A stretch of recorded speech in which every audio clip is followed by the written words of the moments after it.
Hey guys, it's October 18th, right? 2018, 4:08 p.m. This is episode 258. Maybe I'll win a few of you back after yesterday's cartoon. So many people were so unhappy with it that Ariel only commented once. But today's cartoon is doing pretty well. The website's getting a lot of hits from it, and I think it's got like close to 300 Facebook shares. A lot of people like it though. I'm not really that excited about it because it's kind of a gory cartoon. It's just, I don't know. There's something about this cartoon. I just maybe I don't know. It's just I think because the issue bothers me so much, you know. And we all know about the study issue and everything. And I'm killing a journalist. They killed a guy for doing what I do, you know. Maybe that's why I'm just. It's hard for me to get a lot of humor out of it, even though I can get humor and put humor into stuff like this. And then I had a conservative friend, didn't really come in to debate me, but remember this issue has been an issue for like a week. The murder was about 2 weeks ago. And this conservative friend who, with all due respect, is just dumb as fuck, came on my page and said, well, people are asking, I don't understand, what is the big deal? He was killed in Turkey and he's Saudi Arabian, so I don't understand what the big deal is. And I've asked her, where do you get your freaking news? You know, just where? And then she said, tell me, well, this is what I see people saying on the internet.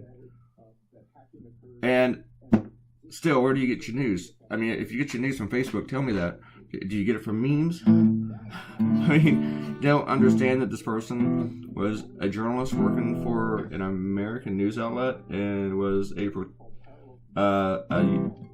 permanent U.S. resident, which means that they are protected as an American citizen. I mean, they don't have all the same rights, but they are protected as an American citizen.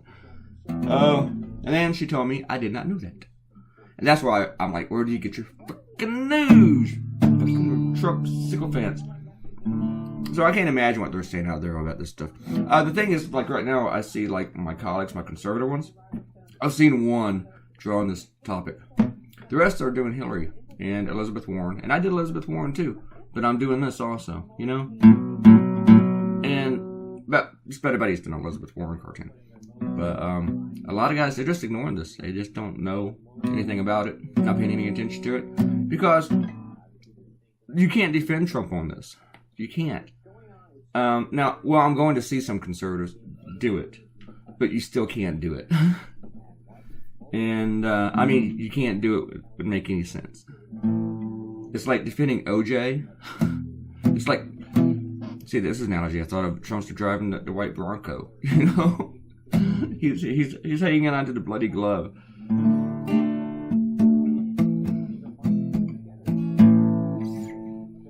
But, seriously, the President of the United States is coming up with cover stories for murderers. And these guys are murderers. I know they haven't been convicted in a court. They haven't been found guilty yet. And he equates them with Brett Kavanaugh. And I don't know if that's worse for Brett Kavanaugh or Saudi Arabia. Probably for Brett Kavanaugh, though. I mean, but he's come up with cover stories. And it's like, oh, these rogue killers. And at first we thought, okay, maybe he's taking it from the studies. They told him that. But as it turns out, maybe they're taking it from him. He's helping them out. And this is like the priority here is to find a cover story. That, not just from Saudi Arabia, but from the President of the United States. He has proven he's not a deal maker. We have leverage over them because they want weapons. They don't have leverage over us. I mean, now, if you go to a car lot and you have money, you have some leverage. If you have the money. If you don't have money and you need a loan, you don't have much leverage at all. They have all the leverage. Here, Saudi Arabia says that they're going to buy a whole bunch of weapons, but they haven't committed to it, and stuff. And Trump is treating them as if they have all the leverage. He's flying like Pompeo over there, not to get to the bottom of it, but for a frickin' photo op. They should be coming over here, kissing our ass, not us going over there kissing their ass.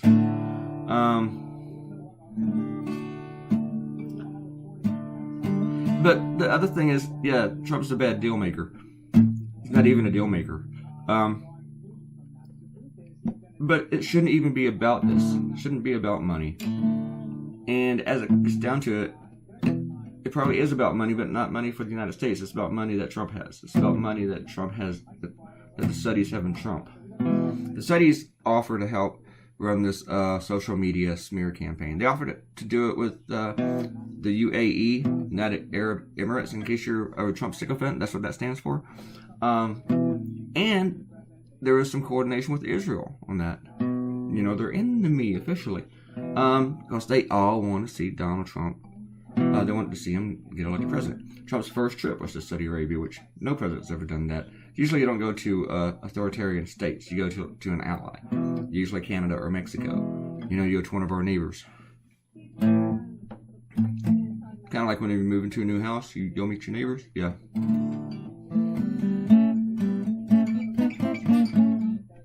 But Donald Trump makes his first trip to people that might burn it down. They really to the people help him steal the house. Bunch of idiots. That's what we got. Anyway. Sorry, I needed a sip of my drinky drink. It's water. It's water. Can you hear the ice? You don't ever have to worry when you hear ice if I'm drinking liquor, because I cannot drink liquor.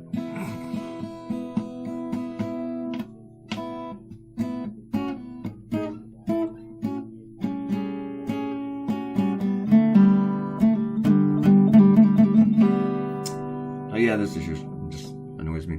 There's so much more to say about it. We're talking about Trump's finances. He sold an entire floor, the 45th floor of the World Trump Tower, which is different from Trump Tower. You know, it'd be less confusing, Donald, if you could find another name for your frickin' buildings other than Trump. He sold an entire floor for like $4.5 million. Turns out that the whole thing probably could have sold it for $1 million more than that. Because remember, he's a great deal maker. He bought a yacht for $29 million. Oddly enough, from like a cousin of the murder journalist. Yeah, go figure. Jamal Khashoggi. And I think that's just a coincidence. And this is several years ago. But he bought this yacht for $29 million. Then he got $900 million in debt. So this Saudi prince decides to help him out and buys a yacht from Trump. But not for $29 million. He bought it for $20 million. Trump lost $9 million on that deal.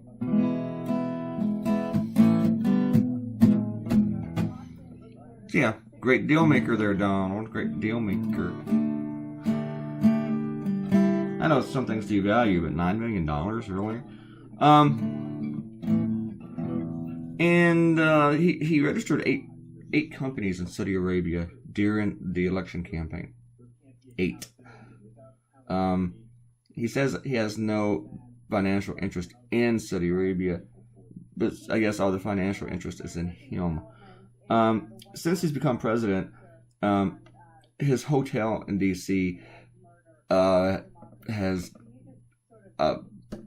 I forgot how to phrase the sentence, and I'm sitting here talking about it. Saudi Arabia spent $270,000 on his hotel in Washington, D.C. since the election. Guess what? There's more than one hotel in D.C. where these foreign dignitaries can stay.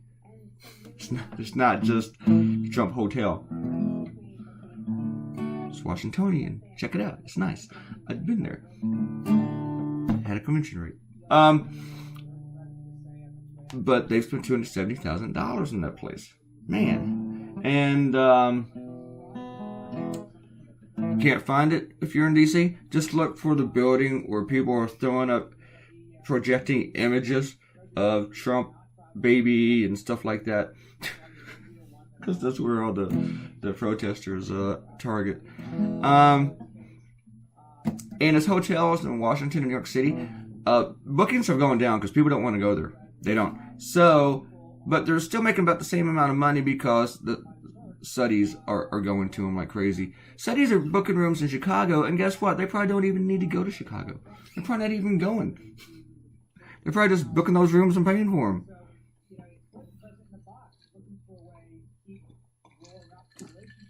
These people know how to get to Donald Trump. They know you don't have to actually give him an outright bribe. You just give him a lot of business that you don't need. When the Crown Prince came to New York City last time, he rented a shit ton of rooms at the Trump Hotel, and he didn't even stay there. He put a bunch of his staffers in there, just probably the people he didn't like. Hey, you have to stay at Douchebag Palace in Arms. That's what you get for bringing me cold coffee. I usually probably just chop their hands off to do that. Because we know by now he is a murderer. But the thing is, we all thought Donald Trump was a horrible person. You know? And now we're looking fondly back to last week when we just thought he was this racist bigot who didn't know anything, and all he did was, defend Nazis and pedophiles. And said dumb things all the time.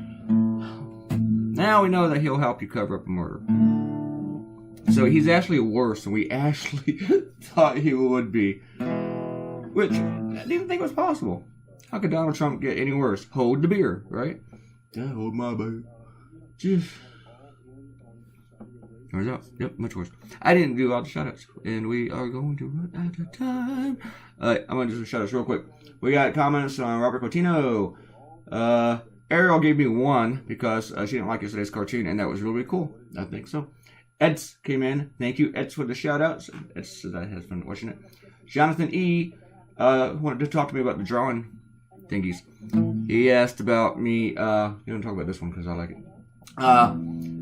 He said, it looks like I'm using a tablet for drawing input, and asked if I'm tracing over paper drafts, or do you just go straight to the screen and start your drawing sketching? This is just straight on the screen. And he said, oh, so you're not really using a tablet. Well, I guess it's a tablet. It's a Surface Pro. It's computer/tablet. I actually never really go into tablet mode, though. That annoys me. So, yeah, that's it. I kind of just use it like paper. I just start drawing on it. I open up the program and go. But thanks for the comment, Jonathan. You got your shout out. And Arlo Roan and I had some geeky talk about guitars that I'm not going to go back into.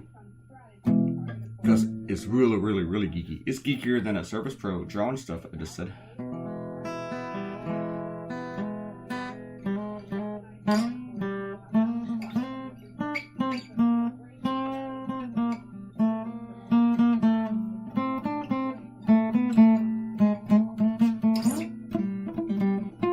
This annoys me.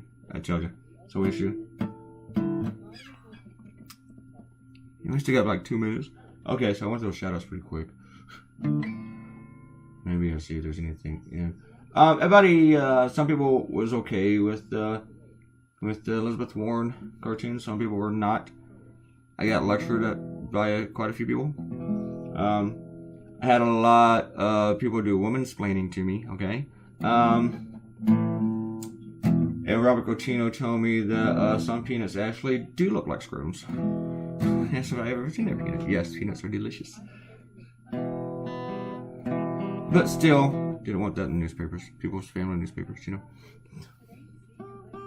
I just didn't want anybody thinking that I did that intentionally. And I'm talking before yesterday, after I drew a bunch of peanuts, even though they were real tiny in the cartoon, like Trump's, a couple of them I thought looked like the outline of Twigs and Berries, So I fixed it. Because there might just be some geek somewhere analyzing, going, hey, and then yelling at an editor, then they actually think, do we need to talk to him about this? And I just didn't want that stupid conversation in my future. Alright, folks, we are about done. We are done. There's your cartoon. It's very, very red. I think I put in too much red. Thank you for coming by. Give us a shout out. You saw the 2 new people got shout outs today for leaving a comment. That could be you. You get your own shout out. I will say your name on the internet. And then I will eat a little tiny Hershey's bar after I do it. It's Halloween. This other stuff in the stores real quick. Subscribe to the channel. See you guys tomorrow. Hope you all have a great day. Bye.